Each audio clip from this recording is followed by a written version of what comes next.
La simanzi limegubika familia moja katika kaunti ya Uasin Gishu kufuatia kisa cha mwana wao kujitia kitanzi baada ya kupoteza takriban shilingi $100,000 katika mchezo wa kamari, pesa zilizostahili kutumika katika ununuzi wa pembejeo za kilimo. Quinto Wafula anatupakulia kina cha kisa hicho. Mwenda zake Timothy Kipngetich anadaiwa kuanza kusakamwa na zogo la kamari mwaka 2018.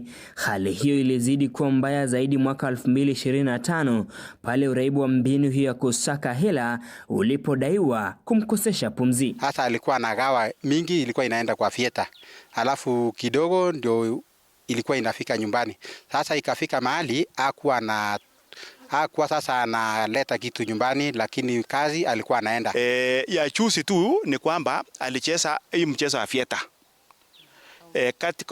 Kwa tuseme kati ya wiki moja alikuwa anacheza, anapoteza 20, 40 hivyo, na pia mpaka akauza paso yake. Kifo cha Timothy kimesababisha sio tu huzuni, bali pia kimeacha familia hiyo na mzigo wa kumshughulikia mkewe ambaye amelazwa baada ya kupigwa butua na yaliyotokea. Na bibi yake sasa amejifungua kabla hajafika siku, na mtoto sasa anaongezewa sasa nini,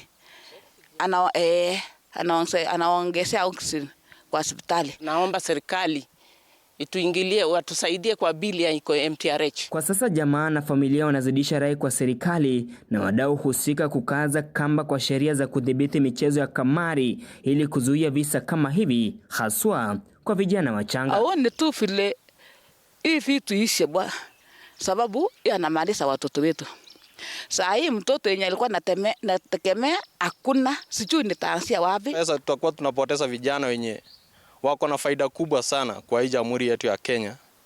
Itakuwa ni hasara sana, na usawa ya kesho tutakosa juu sasa kama yeye ameacha watoto mchane.